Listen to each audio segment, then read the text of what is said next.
Hey,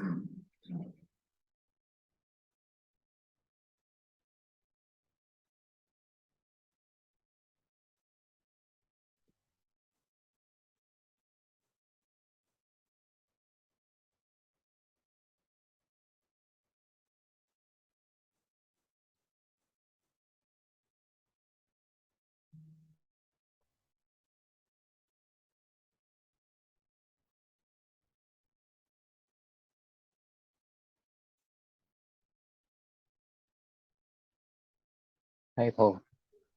Hey, Hey, Paul. late, just having some Wi-Fi hiccups as usual. I think we're scheduled for another one at 8:30. 8:30 CST. Yes, CST. Set your clocks by. Okay, so this one is going on now. Yeah, you're live and talking to the auditorium. So I'm going to turn on the camera.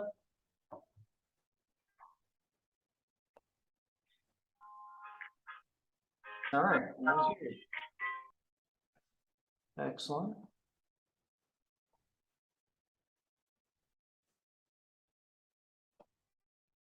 Please mute your phones. We don't want any interruptions to our I was just kidding. It's obvious, clearly we're full of technical difficulties here.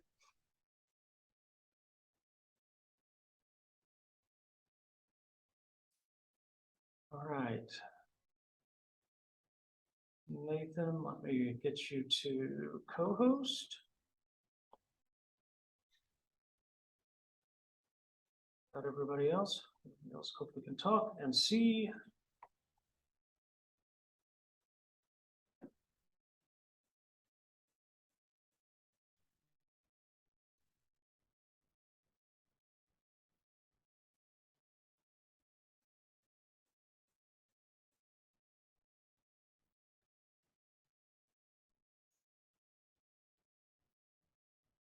All right. So welcome everybody. Thank you for being patient online. I got you in here. Just a couple extra technical steps to get that started. It's always interesting down here in the basement. So I think once we go below the level of concrete, the wireless patterns change significantly. So thank you for your patience and thank you for showing up. I think we've got a decent crowd compared to past couple months. So thank you for making it out. We're going to go through this really quick. I know we're starting late. Just want to get everybody home and in bed on time. So I am not going to spend a whole lot of time on extra news, and we're going to jump right to our main topics. This is me and Moyez's contact information. If you have any questions, have any ideas for sessions, please feel free to reach out. Moyez is out celebrating his birthday this month. He has the life of Riley at this point. So. But we brought somebody in his place with his same genes. So we'll get to that here in a second. I did not come up with a special Twitter code for us tonight, Danielle. I'm sorry. That is usually my thing, but did not have the time on that. Stack Champions, if anybody's looking to get involved with the group and wants to help out with content, ideas for content, really just kind of coaching and or bringing news, please connect with me. It was really my hope to have a bunch of Hogwarts school type stuff where everybody could, represent each of the very different types of development that go on in the Salesforce ecosystem and bring those together. So if anybody wants to help out and work with it, this is who we have right now. And I should have a good feature on flows next month. So more on that to come later. I do have a tiny minor announcement. It's kind of hit official. I gotta, and I promise I'm not gonna bug everybody with this, but I've mentioned it before. I got contacted by O'Reilly to write a book, and it turns out to not have been a scam to steal my bank information or something like that. I got my first royalty check, so I'm an author. That's my book. It is being released chapter by chapter, month by month on O'Reilly's Digital. And I will probably have some copies to give away here in another 2 or 3 months at one of our meetings. So if you're interested, check that out. The QR code up at the top right is still my favorite link of all time in the entire Salesforce ecosystem. It is the link to find all of the user group topics and presentations that are going on across the country by calendar. So if you have a day free, you don't have to specifically come only on the third Wednesday of every month or 2 o'clock. You can just go see when you have a couple of hours or if there are topics in that view, and go find that. So that is my super hot tip for being able to find interactive, interesting content. Hey, Paul, Yes. are you showing slides? Because we just see the Yeah, room. Screen, yeah, I probably have to share the screen. Well, let's just add that to the things that have gone really well so far. You can point the camera at the screen.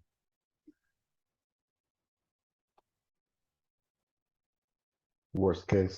Do that PowerPoint style. I want to do this screen that way right there. Got that. Okay, and you see, There it is. Oh, that's nice. Yeah, okay. I'm excited. I am stupid proud. Don't get me started. That's cool. I promise I will try not to talk about it again. Do you have to draw your own chicken for the book? They're still working on that. I have a request in for my own preferred animal. So I'm trying to come up with my own mascot, and I'm hoping that it accidentally aligns with what they assigned me through O'Reilly. The bat would have been cool though. Awesome. All right. Sorry, enough on that. All right, so our special presentation tonight, Sarah Thanawala, a lot of us know her. She's Moyez, our founder and Fearless Leaders daughter. So she's here to talk about It's Going to Be Okay stand up. I'll just let you have the floor. Sounds good. Thank you, Paul, and congratulations on your book. I have a microphone here. I'll just let you have this one and I'll find the other one. Okay, sounds good. Hi, everyone. My name is Sarah Thanawala. I am head of business development and client relations at Thanawala Digital. I am also Moyez's mini-me. And this year, I have been given the distinct privilege of running the Salesforce stand-up. And it is for a cause that I am super excited about. I actually sit on the board of It's Going to Be Okay. And It's Going to Be Okay is a nonprofit that aims to eliminate human trafficking in all of its forms in the United States, but more specifically, Dallas. Tanya Stafford is an amazing human being. She herself was trafficked at a very young age. Her mother sold her for drugs when she was 13 years old. And by the time she was 17, she had already had multiple kids by her owner. Abuser, yes. And she has turned into this magnificent beast of a human who makes it her mission to stop all of this every single day. She has actually passed a bill in Texas that has deemed January as the Human Trafficking Awareness Month. Just a few facts and figures. Human trafficking is a $150 million industry. It's crazy, absolutely crazy. And it's happening right here. Just a few weeks ago, actually, there was a big bust in Frisco and in South Lake. So Tanya's doing amazing work and we're so excited to be able to help her this year. So here's the QR code to sign up for the stand-up. It's going to be in March 3rd, 4th, and 5th. It'll happen after work. You can just, your slides are in there. Oh, beautiful. Beautiful. This tells you a little bit about who Tanya is. And you can see how beautiful and wonderful she is. She started It's Going to Be Okay in 2014. And it has just taken off. It's an incredible charity. We did a stand-up for her a few years ago, actually. And that's how Dad and Mom came to know her and me by extent. So on Friday, March 3rd, we will start at 6 p.m. and I hope to see every single one of you there. If you are not a Salesforce admin or developer, we still need you. We need bodies. We need help in every which way, shape, form, and fashion. Tanya will be speaking. I'll give you a little bit of a rundown, but nobody wants to hear me speak. And Dad, of course, will be there to speak. And I'm hoping to have a few more surprise guests come. But we'll have team assignments that night and we'll just kind of get started as well. Saturday will be a big heads down day. You'll arrive at 8 a.m. and just work. I know that sounds awful, but we're trying to fit a year's worth of a project into a weekend. And it's a lot of fun.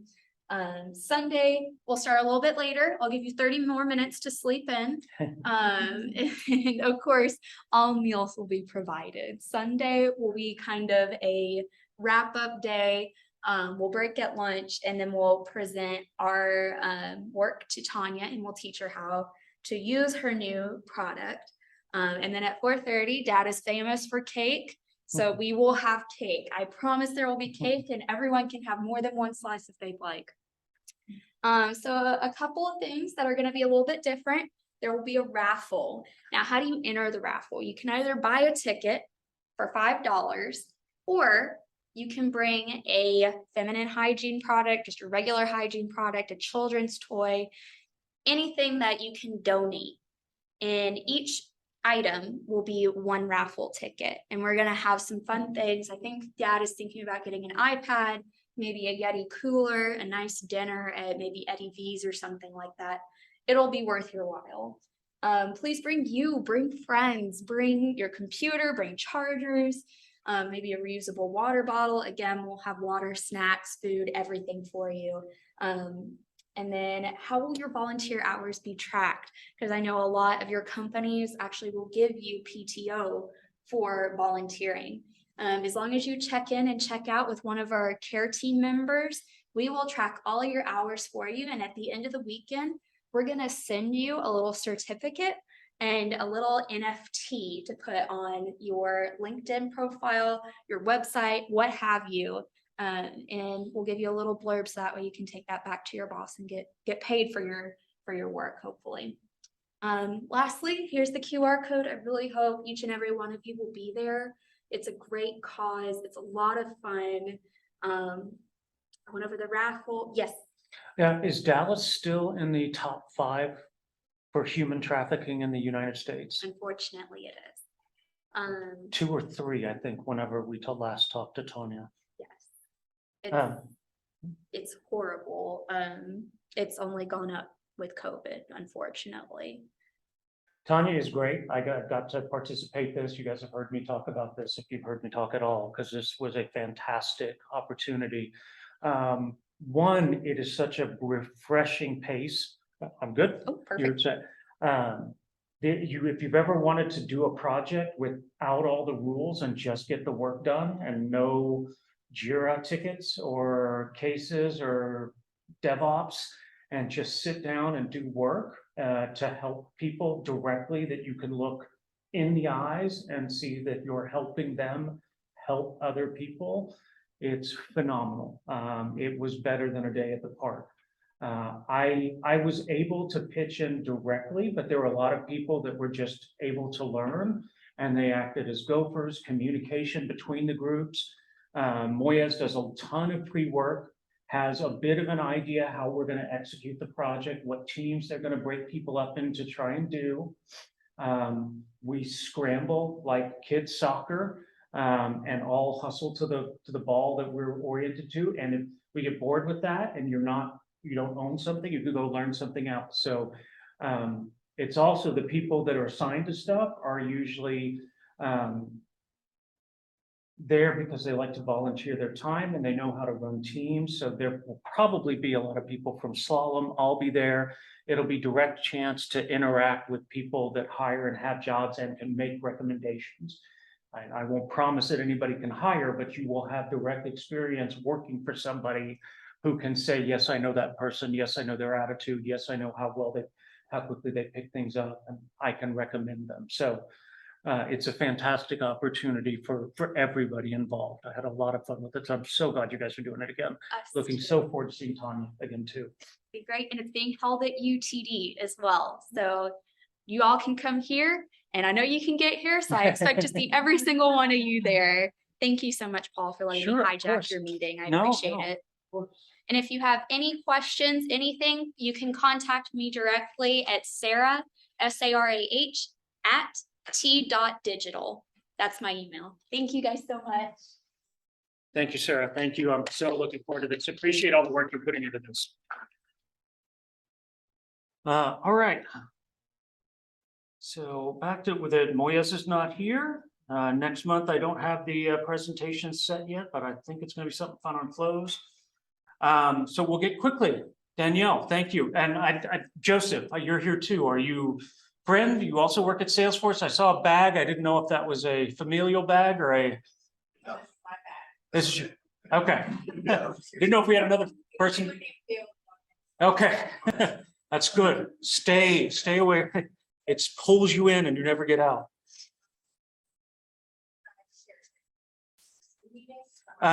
You can come up, you can join the Zoom meeting. You can email me your slides really quickly. Okay, then probably joining the Zoom meeting will be the. Yeah. Have you been able to connect to the wireless? See, it's easy for everybody. I have rotated 3 laptops at one time and 2 hotspots. I'm still.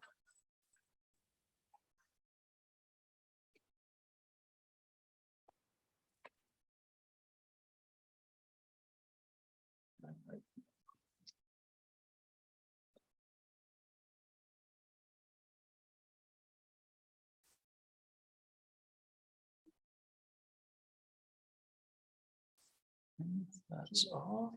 Where I can find the Zoom info. Did you sign up for the group? Do you register? I'll Oh. find you the link. Hold on. I will send you the link. I should have sent you a direct invite. I'm sorry. That's okay. I think I should be good.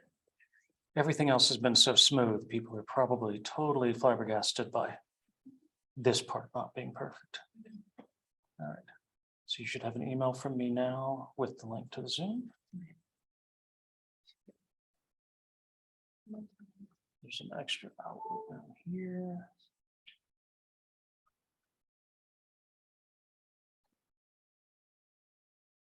And you need an HDMI. Well, I may not have my HDMI dongle. Oh, I have a converter. Okay.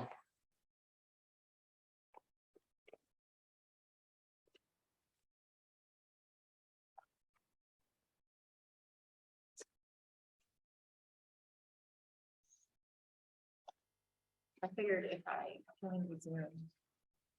Yeah, you can, actually, okay, yeah, if you join the Zoom, I can share the screen. There you go. Accidentally just did that. I sent it to spam. No, but I did that.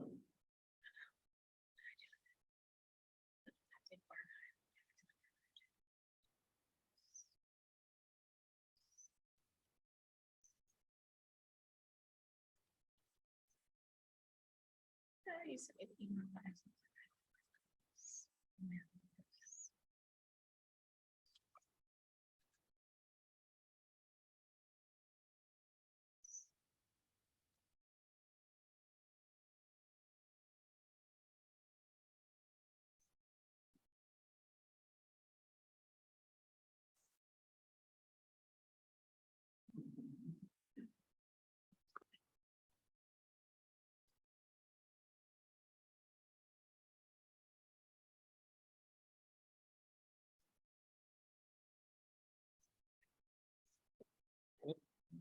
Yeah, Oh. it's gonna make me. Got a fob.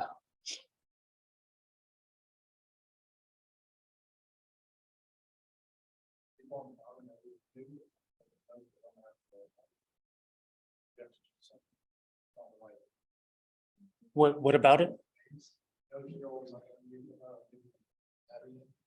Oh, okay. They should be able to tell, they just can't speak. So.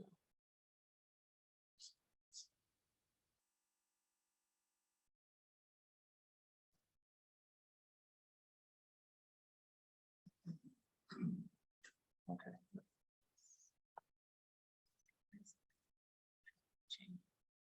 I hate Zoom sometimes.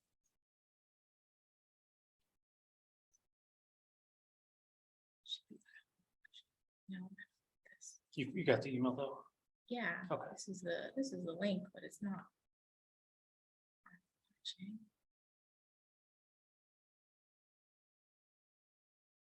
Oh, okay, well, that's not Or fun. am I in it? I don't think I am.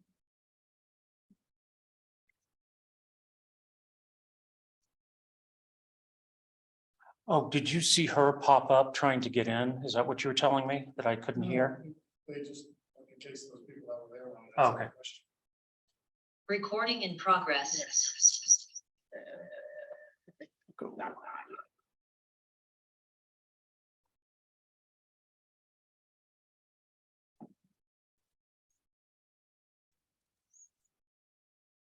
Oh, wait, did you make me a panelist? Oh. Can you say that again?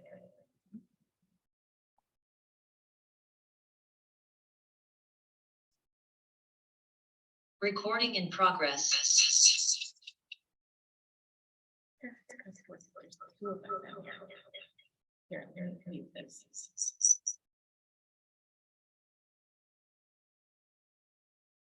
Oh.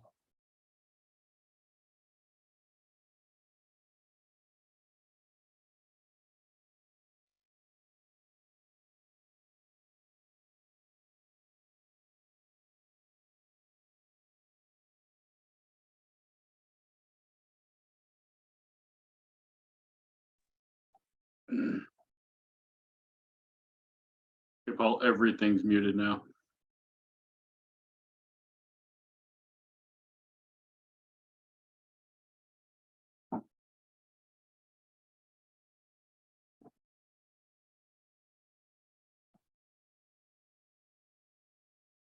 Yep, we hear you. Yes. Talking through my mic. You're muted here, so.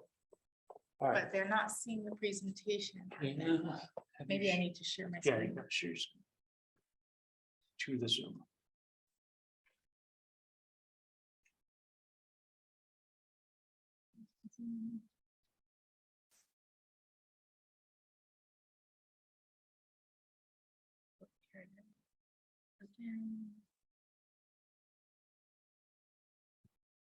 Okay.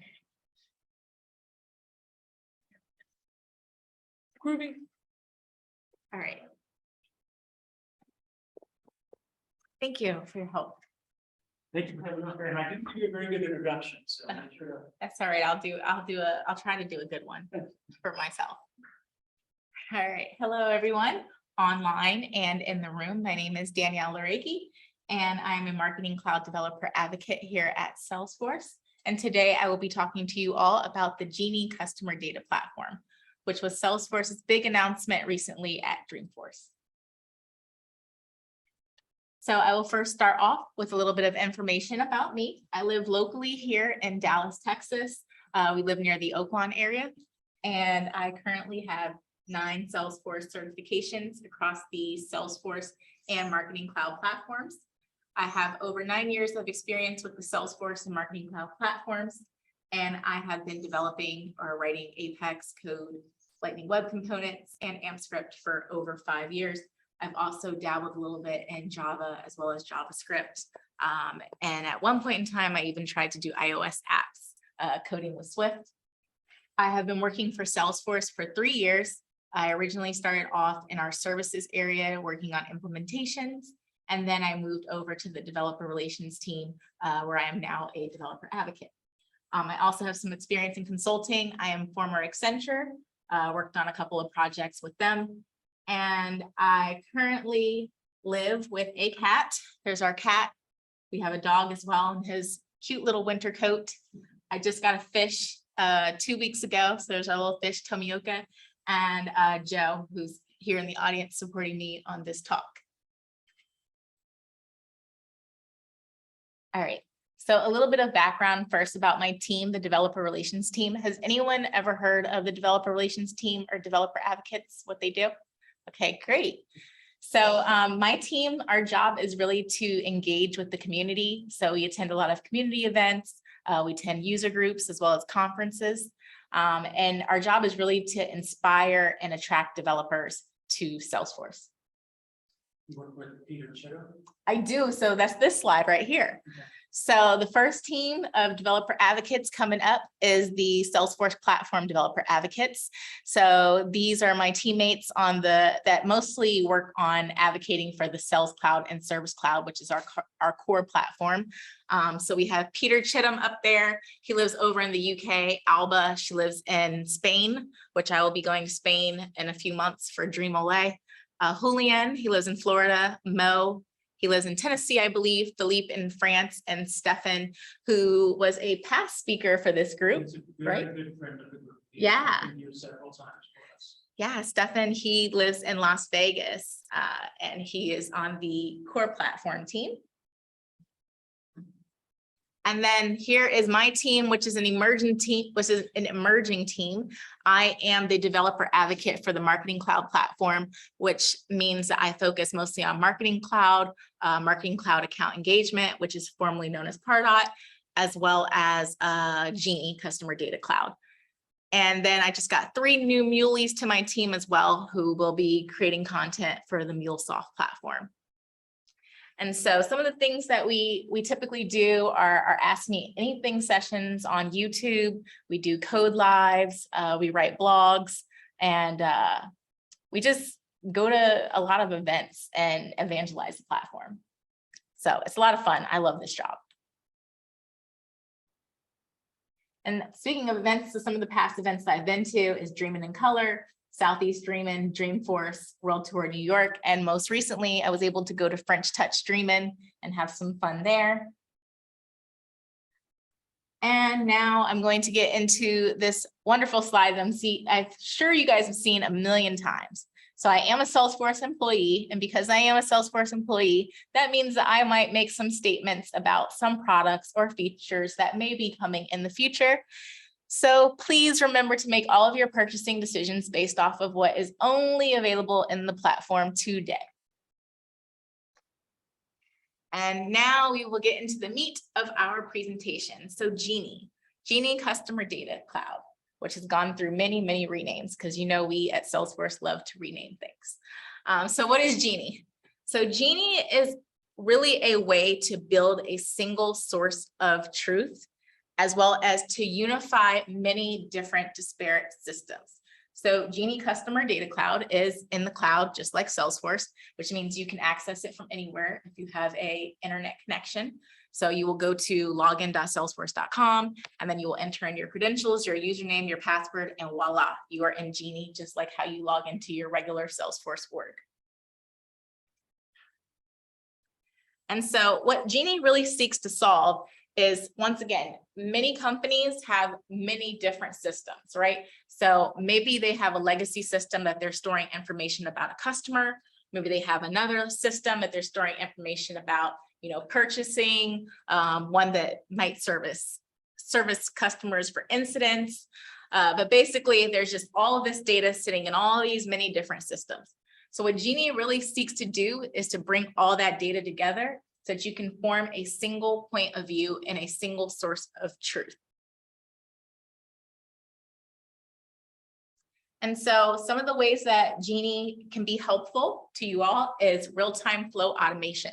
Is there anyone in here that is familiar with Salesforce Flow or have written flows? Awesome. So you can write flows in Genie. Einstein AI, has anyone worked with Einstein Analytics? Okay, awesome. So you can work with Einstein Analytics on the Genie platform. It's also real-time. Yes, there is a certain portion of Genie that is real-time, and we will get into that as we start getting into a little bit more of our slides. And it is completely built on our Hyperforce platform, which means it's really, really fast as well as scalable. So if we think about the Customer 360 today and what it looks like. So do we have anyone in here that's currently using Sales Cloud and Service Cloud? Awesome. Anyone that's using Marketing Cloud by chance? No Marketing Cloud users? Okay, that breaks my heart a little bit. Commerce Cloud? All right, no Commerce Cloud either. So mostly core users in the room. Experience Cloud portal? Okay, awesome. Experience Cloud portal. So with that, I'm gonna minimize this on the right. So think about all the data that you're storing across your system. So in Sales Cloud, you're going to have your contact data, your lead data, your account data, and your opportunities data, right?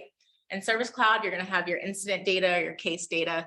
You might even have some knowledge articles in there. If you have Marketing Cloud, you're probably storing subscriber data. So things about a particular subscriber, maybe some stuff in some data extensions. So open rates, click rates, the type of emails that have been sent, as well as mobile messages that have been sent. In Commerce Cloud, you might be storing order data, purchase data, order history, even cart data. So, and in your portal, you might have some data in terms of like logins, engagement on Chatter, etc. So think about this. You have all of this different data that's stored in all these different systems. So if you have Sales Cloud, Service Cloud, Commerce Cloud, Marketing Cloud, and all of this data kind of really only lives in that system, right? But there is an opportunity here because you can take the data from Sales Cloud and Service Cloud and maybe utilize that over in Marketing Cloud or Commerce Cloud, or maybe utilize that data in one of your legacy systems, right? So if I know that someone, did a purchase on Commerce Cloud, then I might want to upsell them, right? I might want to upsell them a warranty, and I might do that via Service Cloud or Sales Cloud. So there's opportunities to use data from one area of a system into another area of a system. And that's what Genie really seeks to do. It seeks to take all of that data that's in all of these different silos and disparate systems and pull it all into one, so that now you can start leveraging data from one system in another.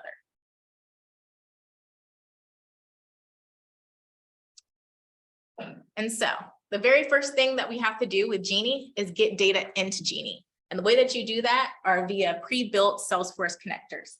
So we currently have connectors that allow you to pull in CRM data. So that's your Sales Cloud data and your Service Cloud data. We have a Commerce Cloud connector that will pull in all of your Commerce Cloud data. And then we have Marketing Cloud connector that will pull in any email messaging data as well as mobile messaging data.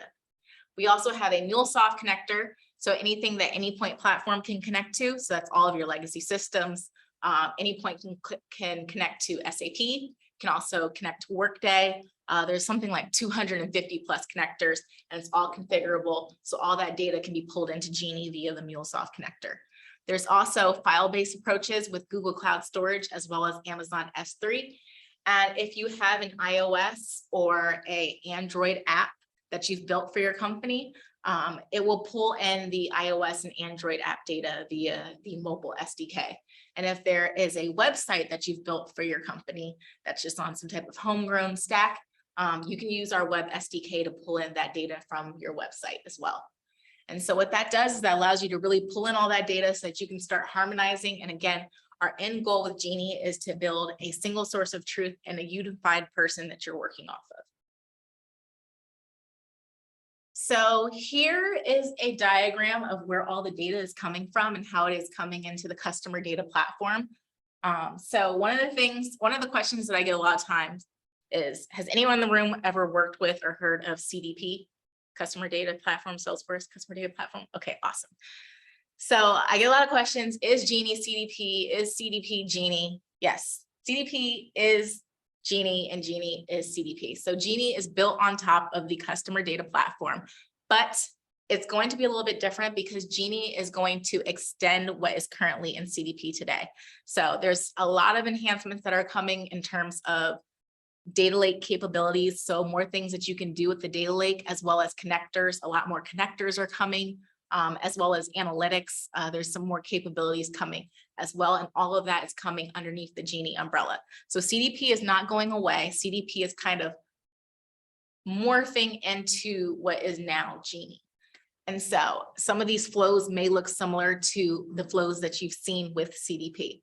So Sales Cloud, Service Cloud data is all unidirectional. So that data can be absorbed into Genie, but Genie does not push data back out to Sales Cloud or Service Cloud.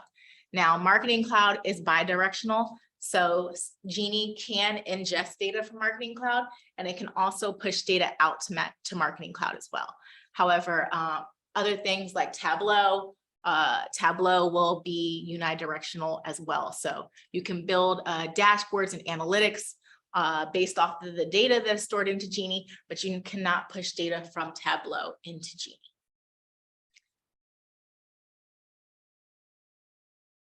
Okay, so now we'll start talking about the real-time versus batch nature, because this is also another question that we commonly get about Genie.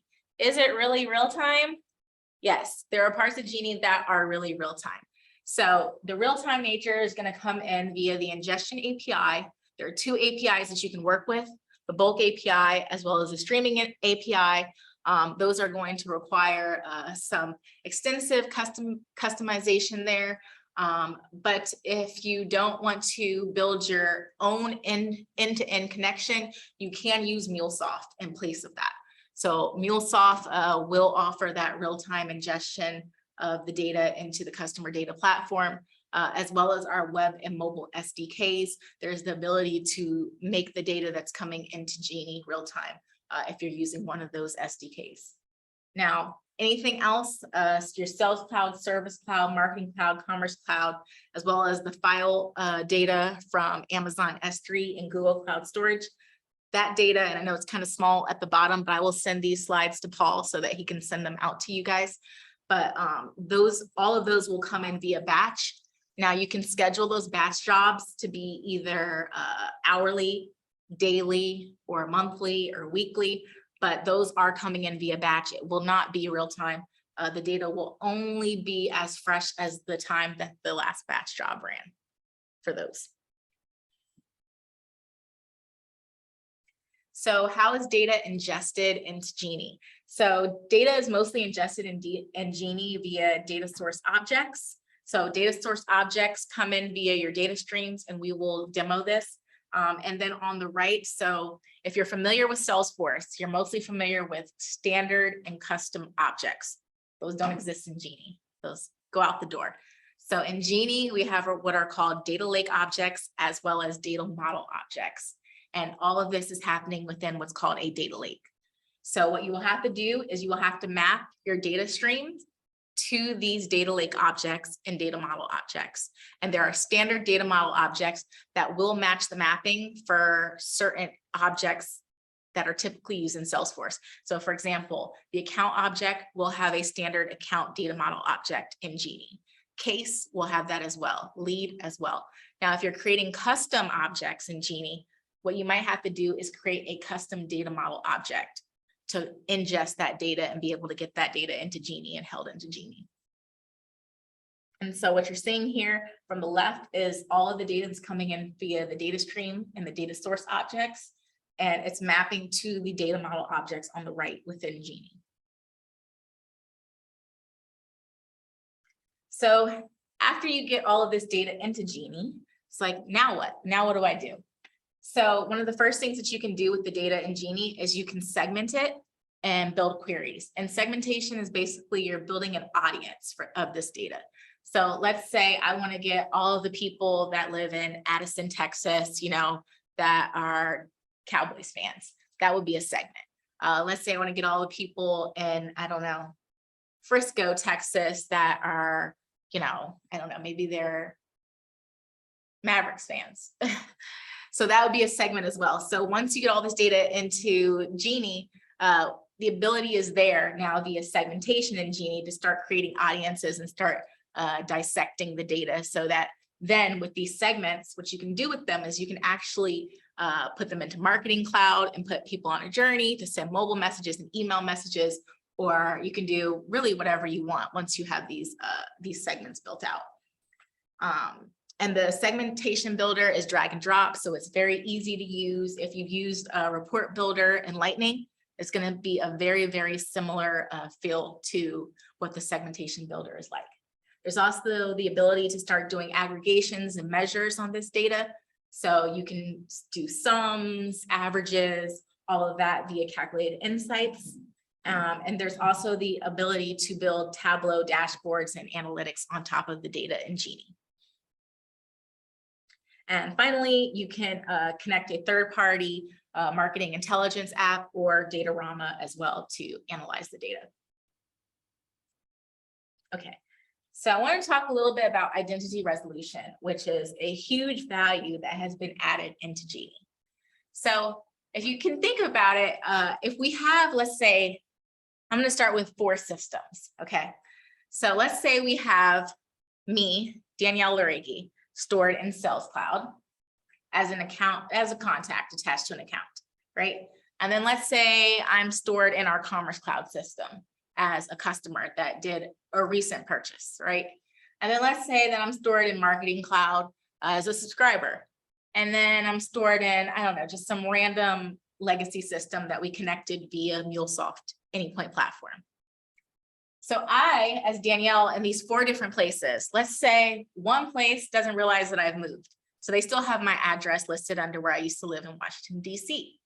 One place does realize that I've moved and has the most up-to-date address for me. So they have my address here in Dallas, Texas. Well, let's say one of the systems, one of the employees, they fat fingered my first name and Danielle is missing an L. So with identity resolution, what we have the ability to do in Genie is to create matching and consolidation rules so that after all that data is ingested into Genie, it will then run a batch job.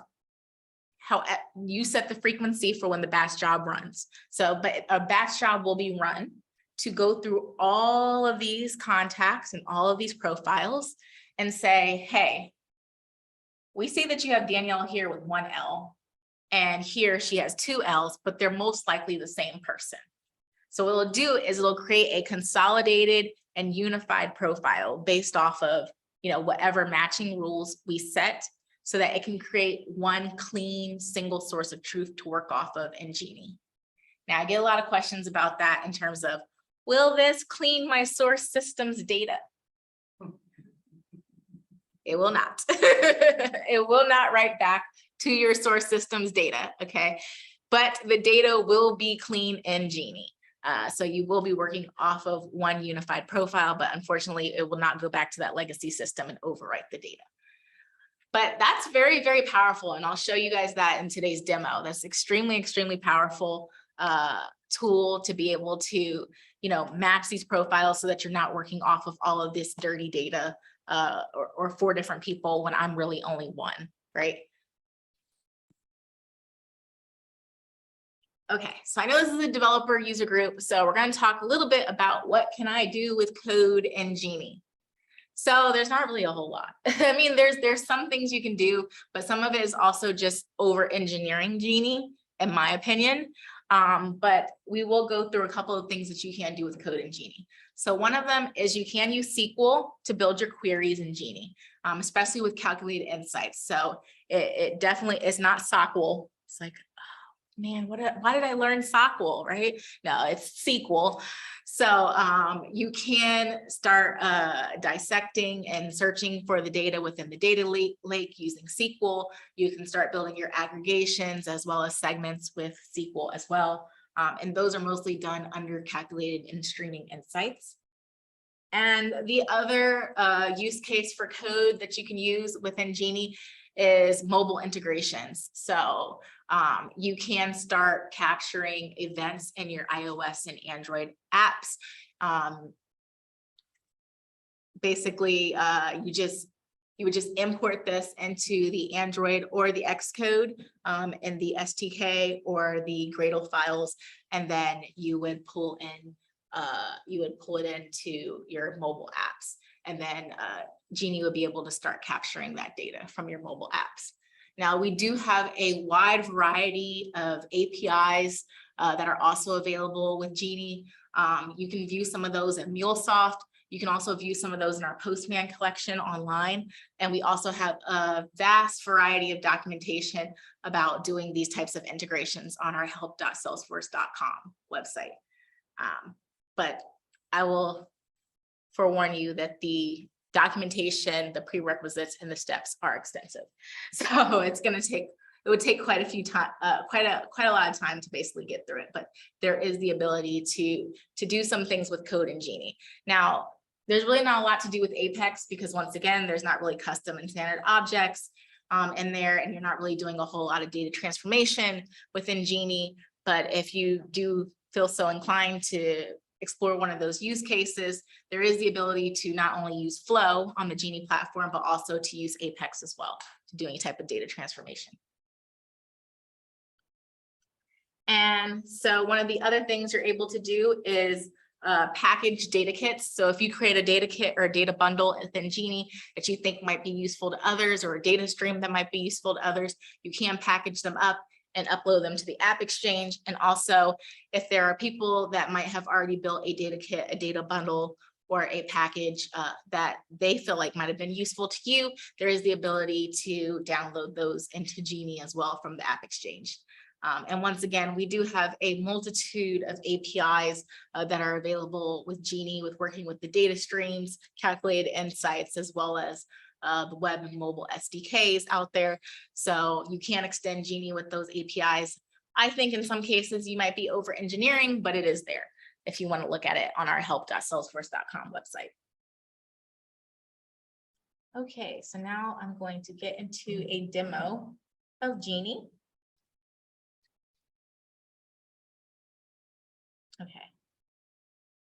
So here, has anyone ever heard of Northern Trail Outfitters, like our fictitious company, which is basically a North Face ripoff? Don't show this recording to anybody. That's a Salesforce employee. Go straight to YouTube. Right. Sorry. So Northern Trail Outfitters is a company that sells a lot of activewear, camping gear. And if you've been to any of our Marketing Cloud trainings or many other trainings, that's one of our fictitious companies that we use. So this is a fictitious site. So I apologize for any errors you may see. But See the question, Danielle? Mhm. So we're not marketing people Mhm. usually here. Mhm.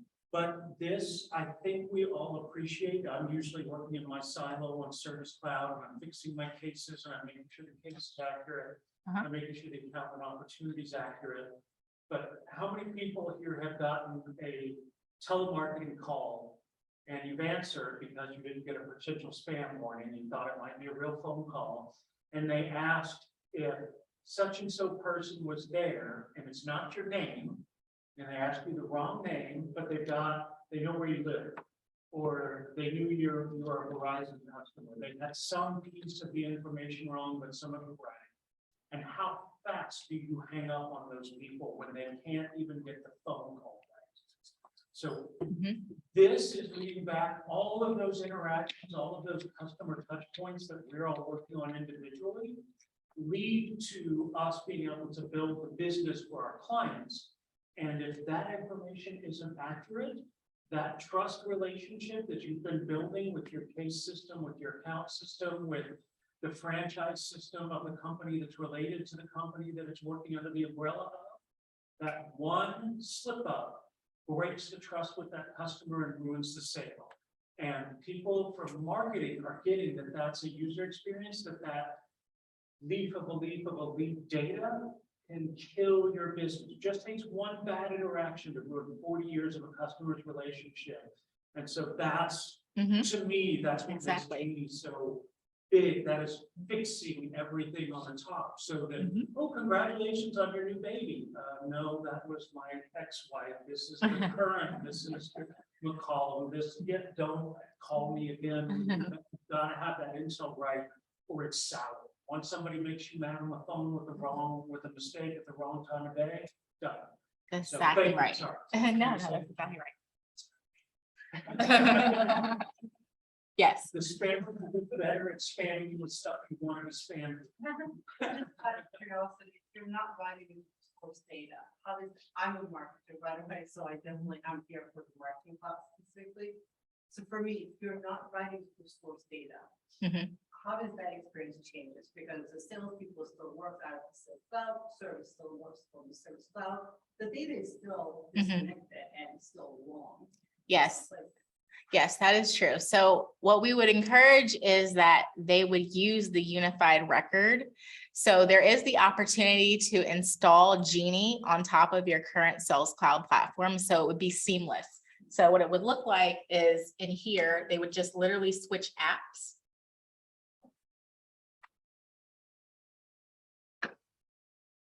And then they would have contacts here. So we're still in Genie, but there's contact, there would be contact records here. And I'm not sure how many are trying to load, but our we would encourage them to work off of only the Genie contact record, which has been cleansed, as opposed to working off of the disparate record within whatever CRM is connected. Mhm. Yeah. Yeah, so we would encourage them to work off of the unified cleanse record. I mean, what they could do is they could take the data from Genie and always export it and then do some type of cleanse using the exported, clean Genie data. But we would either recommend that they use Genie to cleanse that data in the source system or only work off of the unified record that has been cleansed. Just to make sure I'm understanding, Mhm. then you have two different contact objects now. One is like standard and the other one is the Genie contact object. Mhm. Yeah, so one would be the unified contact from Genie, which is basically after Genie has run all of these rules and matching rules, it now creates what's called a unified contact record, which is based off of all of the data that you have matched via the identity resolution. And I think, I'm not sure if in this one, they show it on the left. So no, in this one, they don't have it exposed. But this would be the unified contact record where they have literally taken all of the data from Commerce Cloud, Sales Cloud, Service Cloud, Marketing Cloud, and they've reconciled, and now this is the unified contact. How does it know which one? We will get into that. These are great questions, though. So we're first going to start into data streams. So remember, at the very first thing we have to do with Genie is get data into Genie. And so the way that we do that is, once again, via data streams. And so you have the ability to create a new data stream. And here are all of the systems that you can connect. So we can connect Marketing Cloud, CRM, commerce, mobile app, web ingestion, or Interaction Studio. We also have, once again, the Amazon S3, Google Cloud Storage, and MuleSoft abilities down here as well. And so I'm going to click into Salesforce CRM. Just to show you guys. It's not going to let me actually connect anything, because in this particular org, I have only read access and privileges, because this is what the same org that all of our account executives used to sell. So read only for me. But you can kind of get the idea here. So we click the Salesforce CRM tile, and now we're seeing all the objects that are in our Salesforce CRM that's connected. And so we can pull over any one of these objects into Genie. So we would select the object and then we would click next. But for me, I already know that it's going to error. So I'm just going to click out of this. There's also the Everything in it's something Genie. You can specify which fields. Yes, you can specify which fields. But on the next screen, it would just give me a nasty error because I'm read only. And there's also the ability as well with the Marketing Cloud system. I'm actually on a different screen, but it's still showing me as on that screen. Okay. That just pulls the data. Yeah. Yes, so that would pull the data into Genie. So once you complete that flow, it would actually pull all the data in via this data stream into Genie. But you would have to map the fields from the source data to Genie. I'm going to show you how you do that in a second. It looks like this one is erroring. It's working earlier. It just wants to take a break right now. So with yeah, no, this is the org. Okay, so we'll come back to this later for the Marketing Cloud bundle. But if we go into one of our existing data streams, so here we have a case data stream. And so with the connected Salesforce system, we can see that there were 54 fields total that we decided to pull in from that case object. And we decided to map 14 of those. So here are all the fields on the case object, as well as their data types. So you're probably already familiar with these, the contact email, contact ID, contact mobile phone, and then the is closed status, is deleted, is escalated, is locked, typical case fields. So over here is the mapping. So basically in that wizard that I don't have access to, that it's giving me errors for, what you would do is you would select all of the case fields or all of the account fields or all the opportunity fields for whatever object you're choosing on that. And then that will pull in those fields to be what's here on your left. And then on the right, you would choose your data source object or your data model object that you want to map to within Genie. So left are our Salesforce fields that are coming over from our Salesforce CRM system, and to the right are our Genie fields.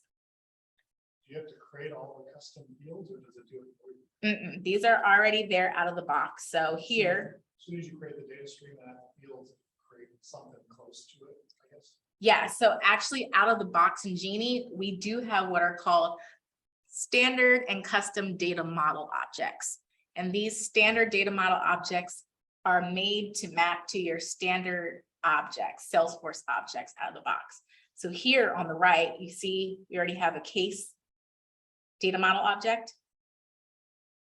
And underneath that case data model object, there are already fields out of the box in Genie to be able to digest some of that case data. Now, if you've created a custom field on your case in Salesforce, of course, there's not going to be a custom field in Genie that maps to that. So there is the ability for you to create a custom field within Genie to be able to ingest that data. That makes sense. But then you have to create it twice, right? If you sync it first and then later on you create a custom field in the standard object, now you have to go back and do it again on the Genie, right? That's correct. You kind of want, and correct me if I'm wrong, I'm saying this is a question. You want Genie if you have a bunch of overlapping concepts that you want to bring together to a single thing. So Exactly. you've already got 13 copies of it, and you're using Genie to go in and deliberately say, this is what's going to define the rules of all these 13 different data sources of what qualifies as this customer's case or an interaction with this customer. I don't want log files from the modem. I only want their call tickets to come in. And even though the guys who built that system 20 years ago used cases to have modems talk directly to cases, I don't want to include that. I've got that data, it's over there, it's in the case object or that I use for other stuff, but it's not part of that new definition that I want to call people on and say, I'm checking in on all of your cases. I see that you have 13 in the same week. I need to come in and make that right for you and figure out what's unifying and lock that relationship down, understand the role of it. Exactly. So Genie's main purpose is a data consolidation and unification tool. So you still are going to want to work within your Salesforce CRM orgs the same way that you're working in them today. So you don't want to come into Genie and start using it as, solely the tool that you're going to be doing all of your calling and account management and deal management and case management in. Now you can do that if you want to, but really what you should do is you should do it in the source system and then pull that data into Genie, because Genie is really made to unify the data, aggregate the data so that then you can start doing some type of analytics or segmentation off the data or slice and dice, but it's not really meant for you to use it as your source system or your system. Well, as your source system, if that makes sense. So it's made to ingest the data, but not for you to work directly in it. Does that make sense? Okay. But then it goes back to me again, if I'm asking our sales team to work off the Genie record, they're not gonna go to sales like standard object, do their stuff, and then they have to, we already have problems with them working in Salesforce. So if we say do it twice, they'd be like, no. So they don't necessarily have to do it twice. So I did talk to one of our account reps about this a few days ago. So there is the ability to view Genie in your existing Salesforce org so that you can see all of the Genie data in the same org as your source org. So that means that they can pull up a tab that's like their current account or their current contact. And they can also pull up a tab that also has like the Genie data in it as well, or any of the Genie analytics in it in the same system. So they don't have to log out of their CRM org and then log into a Genie org. There's the ability to show all that data side by side. But I got noted that it was frozen for a second. That sounds Okay. But Internet pickup is about 20 minutes and escape. So, Okay. sorry. that's all right. We usually get kicked off around 8:45 and use the recording and the video and everything. But I never get to say goodbye to the virtual. Oh, no. Oh, no. So yeah, there is the ability to view it all in one place, but the one thing that we just want to make sure that people don't get confused about is that if you are working on the Genie Unified Contact or the Genie Unified Account Record, those are not writing into your standard and custom objects. So we don't want people to change the name on the Genie contact or the Genie account, mistakenly thinking that they're changing it in the source system, because then they're just going to get confused. That's going to go into the data lake. That's not going to go into your source system. So that's why what we would rather happen is the change happen in the source system. Then Genie is going to pick it up right via one of the batches, and then it'll, change the unified record. Otherwise, you're just going to keep getting in this cycle of things being overwritten by Genie within Genie. So you're gonna update one place and you're gonna be like, I know I updated that yesterday. So that's what we always say, edit it in the source system. But those are great questions. And so here are our standard objects within Genie. And then there's also some custom objects as well. And here's the ability to create a new custom object within Genie to be able to, once again, take any custom objects you've created in Salesforce or even Commerce Cloud, anywhere, to be able to ingest that data within Genie. Okay, so we are going to close here. So one of the big questions that I had about Genie when I was learning first how to use Genie was, okay, now I've got all this data into Genie. How the heck do I see it, right? Where's it going? So the way that you can see the data that is ingested within Genie is you would first go to this Data Explorer tab. Then you would choose the data model object. And then I'm going to choose account, for example, and hope that it doesn't error out. And so here you can see all of the records that are coming in via our Salesforce org. So here we can see the account ID, we can see their name, we can see the Salesforce org that it's coming from, as well as the object. So if you ever want to do like a sanity check, you're like, I want to make sure that the data that's coming into Genie is the right data and the data that I expect via a data stream, there is this ability within the UI to explore the data. There's also the ability as well to copy the query. So once again, now it's getting confusing because we're like, okay, well, we were using SQL for calculated insights and streaming insights, and now you're giving me SQL. So this actually is using SQL, not SQL, and you can select different fields within this data model object and copy it if you want to work with this SQL query. Now, does anyone see anything that looks a little bit different from what you're used to seeing in a typical SQL query in Salesforce?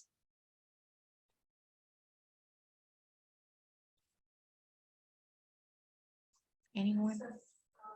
Yeah, the SSOT prefix. So that's how you know you're working with the Genie object as opposed to the Salesforce object, because it's going to have SSOT as the prefix, and then it's going to have that underscore DLM after the account name. So typically, if you're doing a SQL query and you're within Salesforce, you're just going to see from account, right?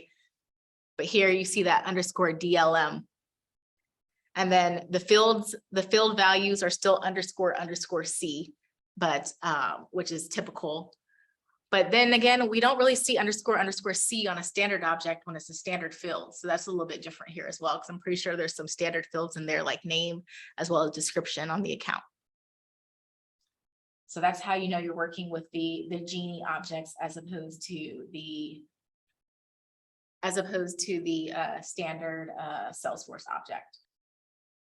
And then we also have the ability to view data lake objects as well. So there is a good question about sometimes what's the difference between a data lake object and a data model object? Because I was so confused. It's like, why do we have both? So the data lake object is the object that ingests the data from the data stream. So that's all it's there for. After it ingests the data from the data source object in the data stream, it then writes it over to the data model object. And what you're actually working with with all of your queries, all of your segmentations, even all of the data that you're viewing through the UI in Genie, that's all being viewed from the data model object layer. So those are data model objects that you're working with and viewing. So data lake objects are solely and purely for ingesting the data.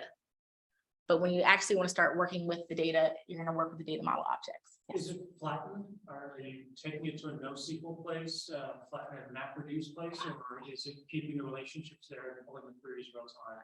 So I believe it is flattened. They showed me this very, very complicated diagram once, and I believe it's being flattened into Parquet files Because they in the data lake. So, and flattening was a bit of a, they also talk about being copyless, and Mhm. flattening means a copy. Is it, where is the copyless and versus flattening happening, or is it just kind of munched together? So that is happening in the data lake. Okay. The data lake. And right now, the data lake is something that we've built. Now, there is a plan to change that. There's a vendor that's supposed to be coming in and taking over all of the data lake for us. But I'm not allowed to say who. Yeah, you might know. I'm not able to say who yet. And then in the future, I've seen some slides and innovation. Remember, this is all safe harbor forward-looking statement, but I've seen the ability coming to use your own data lake, like almost like BYOB, like bring your own beer, like bring your own data lake. Yeah. So that's supposed to be coming down the pipeline as well. But all the flattening and all the storage, from my understanding, is done in the data lake layer. And there, I do have some slides on that I can share with you that are like more technical that get like into the real like the nitty gritty details of how CDP is built, like from like the containers and all that. For me, I'll kind of like to go a little bit higher to the more functional level. That's where but I do have that if you'd like to see it. I feel like, and maybe you can confirm or deny or ignore my question altogether. The Genie started out talking copyless and real-time connectivity only, where it was kind of muling out to everything to grab the data. Graph systems that I've worked with before have not been very successful, because if you're hitting a service that relies on 4 sub-services being responsive, and one of them goes down, the whole service is broken. So caching and data laking is probably the only successful pattern I've seen. So has it come more into play recently, or am I really wrong? No, so that is definitely the vision for Genie. And we will be continuing with that as the vision for Genie. All right, so that is how, these are great questions, by the way. So that is how we can view all the data that's being ingested into Genie. So I now want to touch on identity resolutions, which we had a question about this earlier, which is, how do I set the rules for matching these identities of all of these different people that are coming into the system? So here we started with 63 million source profiles, so 63 million individuals that were being ingested into Genie. And then we set matching rules to consolidate that down to 16.15 million. So we can see here the consolidation rate of 74%, as well as the source profiles that were matching, some analytics around all of that consolidation. So here is where we set our matching rules. So here you can match on things like a exact email, exact phone number, exact address. You can also do fuzzy name matches across emails, names, address. You can also do normalized matches across normalized emails, normalized addresses. But really there's this ability right here via a configurable interface to set all of those matching rules to be able to consolidate these profiles. And then you choose how often you want this job to run. So this last completed at 1:22, which was a few days ago at 4:54 p.m. Probably don't have it running a lot just because it can take up a lot of resources sometimes, and it's also expensive for us, not for you guys. It's expensive for us to run it all of the time. So they haven't done it in a few days, but this is where you can do all of the matching. Any questions around this? How do you know which one takes precedence then? Yeah. Matches or doesn't matter? Yeah, that's a great question. So here, you see that right here where it says most frequent. So what does this mean? This means that you have the ability to set the rules upon which is the record that wins. So if I, Danielle Larregui, am in one system 10 times and my address is my Dallas address, and then maybe I'm in another system one time and my address is the Washington DC address, I can say, find where their address is the most, and that is the winning address. And you could do that with the name as well. Find where their name is spelled correctly the most. That's the winning name. Phone number, email address, anything. So right here is where you determine what is the winner, basically. And there's a lot of different criteria, like most frequent is just one example of that criteria, but there's lots of different criteria that you can set for what is the winning value for that record. It doesn't know like when it was bought. It knows the whole record, but it's not smart enough to know that it was bought by those recently. Without having a separate field, right? So you could create, yeah, so you can bring that into Genie. So like same thing with like Salesforce, like how we have like a last modified date on the Salesforce record. So we can ingest that and then we can use that field for our matching. So the last modified date would be updated for the record, but you wouldn't know if the address itself was a thing unless you went into a field tracking log. Can you ingest field tracking as well? Set up audit trail. Yeah, or field I mean, not change set up, log. not set up audit trail, like the audit trail for the change log for the, like the Change field log. tracking. So like where you can track up to 20 fields per object. Uh-huh. That I don't know. I will ask though. Yeah, it was a good point. Yeah, that would be a Yeah. heavily weighted thing, and it might, yeah, they might have called in 30 times, but in the other system, that's where they updated their. Yeah, their yeah. address. The field tracking. So the audit history, the field history related lists and that field audit history. If you were really concerned about Mhm. that, you would write a separate object to where you specifically track that field so Mhm. that you have that date on it, or register a log somewhere that you specifically. Good question. Yeah, that's a great question. I will ask. And remind me on the, so I'm on the Trailblazer community. I'm also on Trailhead. You can find my profile. So remind me, or you can tweet me as well. You can tweet me on Twitter and remind me. I will ask our solutions engineers if that's possible, because I'm not sure. That's a great question. That would be very useful to use. And I'm thinking maybe it is possible because it's just a field like any other field. So I'm thinking that might be possible to do within Genie. But yeah, this is where you can basically set all of those matching rules to create the unified profile. And then after you create the unified profile, you do have the ability to see these profiles under Profile Explorer. So you can look under either the unified profile or the unified individual. And you can select the first name, and I'm just going to do James. I think there should be a James and 65 million records. And then it will pull up here all of the people here that are under James and the different ones, and then you can view the record. So there are 63 million records. Mhm. It said that you've identified 60 million. Mhm. So is this the list of the 60 million? Mhm. 63 million? This is a list of the 16 million. Yep. There's no designation that anything was. that they were perfect about. 50 in there. So 55 million source records condensed into 16 records of truth that they think there may have been. So if you just take it at a rough ratio, there's 4 copies of every user, 16 into 55. Mhm. So it's condensed 4 systems to 1 unique use. Now, there may have been 8 for one person and none and 1 for another person. So it's probably all over there if I'm interpreting the data correctly. Yeah, that's correct. There's no designation to say that anything was adjusted. So it doesn't write. No, I know that like. Is there anything to see on this report on this page? Mhm. Here's 60 million, 12 of them. That's something wrong that was fixed or not fixed, but you know. Yeah, so not on the Profile Explorer page. That's merely going to show you all of the unified profiles. So it's only going to show you that subset of the 16 million.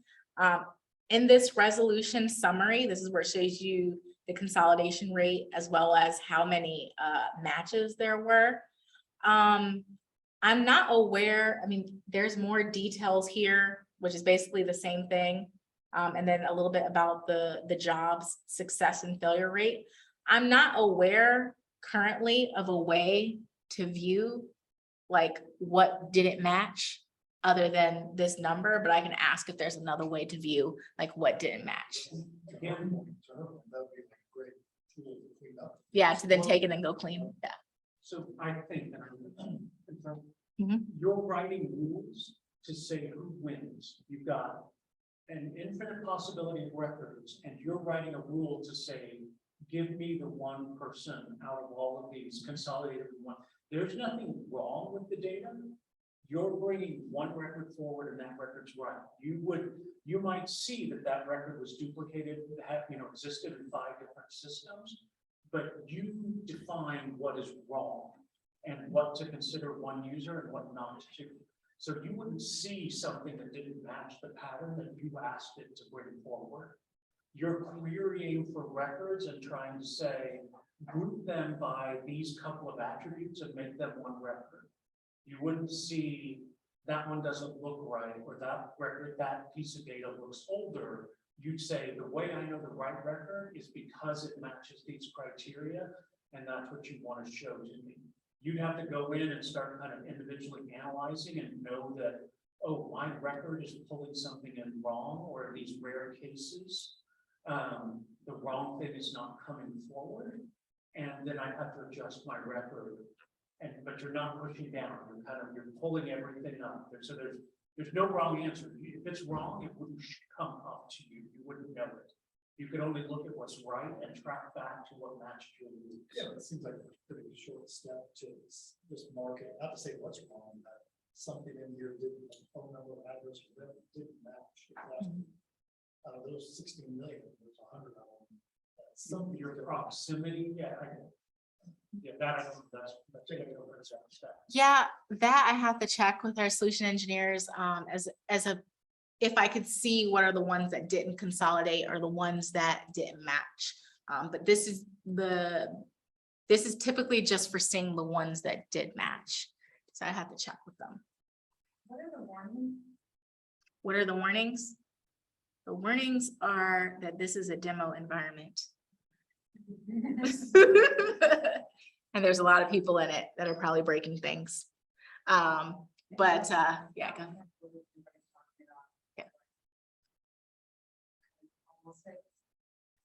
Yeah, I mean, there are some things here that are saying there's some fields that are attributes that didn't get mapped, as well as there's some ways to improve the matching criteria, but it's not showing the records as far as the 55 million that didn't match. So it'll give you some of these warnings. But it's not going to show that subset that didn't match. It's just going to be like, hey, there's a better way you could be doing this. But I didn't build this. Probably set up 2 different filter rules, one with a tight match filter and another with a rough match filter, and get those results and compare them side to side and see if you're being too strict or too weak. That way. Sorry. Yeah, there is the ability there. You can get pretty loose with some of these rules. So there is the ability to do a rough match as opposed to an exact match. There's fuzzy matches, things like that. So to pull it in, but I'll ask if there's a way to view those ones that you can do some type of data cleansing in your source system with it. That's a great question. Okay, so in the interest of time, because I see we're kind of coming up on time here. So the last thing that I just wanted to show was segmentations and segments. And so here you can view a segment. And once again, this is really just creating that audience of people. So maybe it's, Mavericks lovers in Dallas versus Stars lovers in Frisco versus Cowboys lovers in Plano.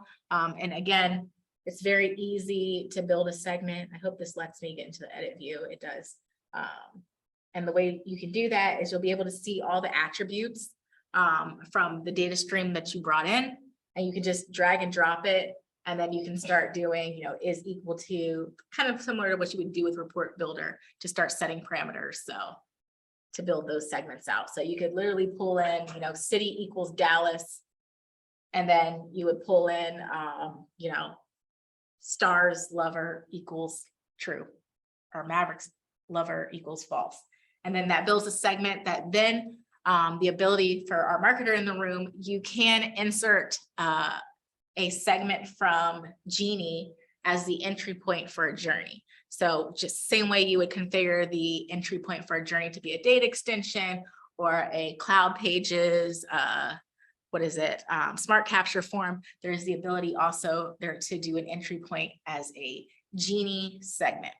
And so as soon as you create this, you would set the time period that you would want it to run, and then it would go into the journey and you could start sending your emails as well as your mobile messages based off of the segment in Genie. All right. So unfortunately, we do not yet have sandboxes for Genie, sadly, for you guys to be able to play with yet. Hopefully those will come soon, but we don't currently have that as a capability right now. And so I just wanted to show this slide as far as the scalability of Genie. So it really is built to scale from the ground up. So as far as profiles, I think we only had like 64 million in this one in our demo box, and you can have up to 50 billion, which is a lot of profiles to consolidate. That's not consolidate, that's total profiles, up to 50 billion engagements and events. You can have up to 1 trillion. And under the profile merge and reconciliation, for those that are reconciled, you can have up to 10 billion. That's a lot of reconciliations that you can do. So it's really, really built to scale it. In segments, you can have up to 10,000 segments that you can use, that you can build and then use for Marketing Cloud. And we've already started creating some content on our Salesforce developer blog. So Stefan actually created a really great blog after Dreamforce on introducing Salesforce Genie to developers. And then I've written a couple of blog posts as well. So if you want to dive in a little bit deeper into Genie, make sure you check out our Salesforce developer blog. And thank you. Do we have any other questions? Yes. Go ahead. All right. Oh, okay. GDPR, it seems like pulling things together. I mean, it's nice not to get hung up on with information when you call, but now that you can be sued for having the wrong information, are you seeing a lot of people use that to police? Hey, this person has to be forgotten in this system. We need to never call them, regardless of all the other systems we're pulling. So as far as customers, I'm not seeing that, but what I do know is that Genie is completely GDPR compliant, as well as all the privacy laws. It's compliant to that. I do have a slide that I normally include in this deck that shows you like every single compliance that it adheres to, but I took it out. But it is completely GDPR compliant. I don't know if a lot of customers are using it in that way to make sure that they are being compliant, as well as how they're storing their data, that it's all compliant, but it is completely GDPR compliant. Thanks.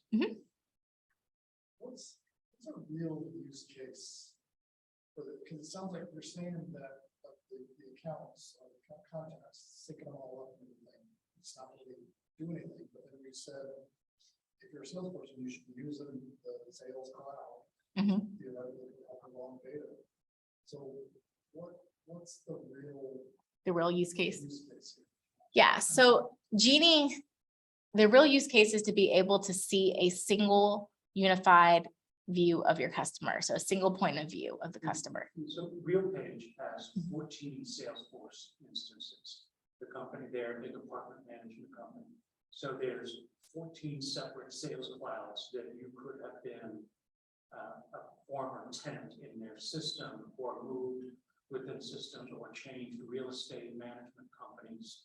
And so you have 14 identities plus an employee database that also has your date of birth or some extra information there. So sorry. No. So that is the use case. So If you want to see what is the cleanest, latest, greatest information on that customer based off of, you know, some of those identity resolution rules that you've written, or if you just want to see data across the clouds or even across orgs, that is really what Genie is used for. So it's used as, we hate using this term master data management, but it's kind of like a master data management tool to create a golden record that you can view the best data that you possibly can view across the systems. Now, that doesn't mean now start using Genie as your source system. It's not supposed to replace your source systems, but now it's saying, hey, look, I can create a golden record for you. Maybe if you're using 5 CRMs, maybe if you're using, 10 different disparate systems, I can create a golden record that most likely has the most correct information across all the systems that this customer is stored in. But they're not gonna, what they do with that, because it's the people that are using them all theoretically by a lot of data. Did you create, for example, if you create a real example, be a financial dashboard for the CEO to see the real financial numbers, is that like what this? Yeah, so you can integrate, you can build Tableau dashboards and analytics. So if you're wanting to build a Tableau dashboard or analytics, you're not going to want to build it off of 40 disparate profiles where it's the same person. So Tableau dashboards and analytics, even aggregations, that's where the calculated insights comes in with being able to do like any type of measure. So maybe like purchase dollars, purchase history. Like if you made a purchase in Commerce Cloud, right? And we have 4 different profiles for you, but you're the same person. We don't want to add your dollars in 4 times because that wouldn't be the true revenue that we got from you. The revenue would be from what we got from you a single time because you're the same person. So what Genie gives you the ability to do is to ingest that data and then say, okay, now let me unify his record. And now let me see his purchase data of only him with his unified record. And now I can go, build a dashboard or analytics tool. So it's really just made for unification and data visualization purposes. And I will find out if there's a way that we can figure out how to get those like non-unified profiles viewed, and maybe there's something you could do with them. I'm pretty sure there is a way to view it, but I just don't know it off the top of my head. But that's really the purpose of it. So you wouldn't start using this as your CRM org. So would this be a data warehouse and CDP? Could this be a data warehouse Mhm. and CDP for to base Salesforce kind of basically instead of investing in different data warehouse or different CDP platforms? Yeah, so that's what it's designed to be. It's designed to be a competitor to data warehouses and current CDPs that are already out there on the market. So I think data warehouse, I think it's like a specific way that they store the data. Whereas I don't believe that data warehouses uses a data lake, whereas CDP is actually using a data lake. So, but it would be competitive to a data warehouse or a CDP tool out there on the market today. And is it capturing, does it do kind of a daily backup of like all systems? Like say I have financial software, maybe like some good Spotfire. Feeding into this, and I also have Salesforce data, and it just captures buying documents and reports to that kind of on a daily basis. So I can get Historical snapshots. Will it capture historical snapshots? That I'm not completely sure of. I'd have to ask our solutions engineers what happens if the data is constantly getting overwritten with the next data stream, or if there's a way that it's storing that snapshot of when like the data stream last run, or if it's just overwriting it every single time. I'm sure for a fee. Right? I think. Because I'm trying to solve the norms this over getting the data warehouse. Mhm. And instead, but this has to be basically historically accurate for Yeah, that's writing reporting. a great question though. I will ask, let me go back to my first slide. So if you, let me start there. If you have a Twitter, you can add me on Twitter and message me that to remind me. If you don't have a Twitter, I'm also on LinkedIn. So you can like take a picture of my name, or you can send your question to Paul. And also I am on the Trailblazer community as well on Trailhead. So you can find my Trailblazer profile and I get messages on there. Okay, awesome. I'll send all my information to Paul and I will get that question asked. Other questions? Yes. So just for just getting, I'm the marketing cloud user. I'm actually a Marketer user, which I'm evaluating marketing cloud. So did you say that, however, the connection between the Genie and marketing cloud is bi-directional, or is it still one way? No, for marketing cloud is bi-directional. So we can ingest data into Genie via email studio, mobile studio, as well as mobile push. So that's all of the emails that's gone out. Emails have gone out, email activity with opens, clicks, bounce rates, all the mobile messages that have gone out, whether they've been read, unread, or interacted with. And then it's also, it can also push data out in terms of the segments, data to build segments. So again, I'm just gonna say, like, in terms of like the marketing use cases, so not the email communication, not that channel, but maybe for lead gen campaigns, right? So when you're executing it, if I cannot write it to Sales Cloud, then there is a huge gap, correct? At that moment that we're losing that for me, it's more like, sounds like a BI tool than a CDP, because I don't have an activation layer still in this one. Like I can't do a sales marketing alignment here. Yeah, so when you build your segment, it would enter them into the journey and then they'd receive the data, but it's actually not writing the data or storing it into Marketing Cloud so that then you can store it back into Sales Cloud.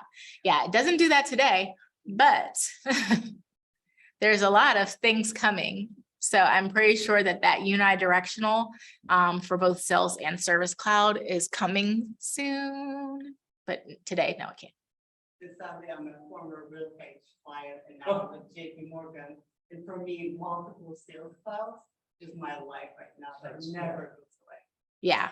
So one of the distinctions, and so to me, Marketing Cloud, you know, you've got your day-to-day work with your users, it's in Sales Cloud or Service Cloud.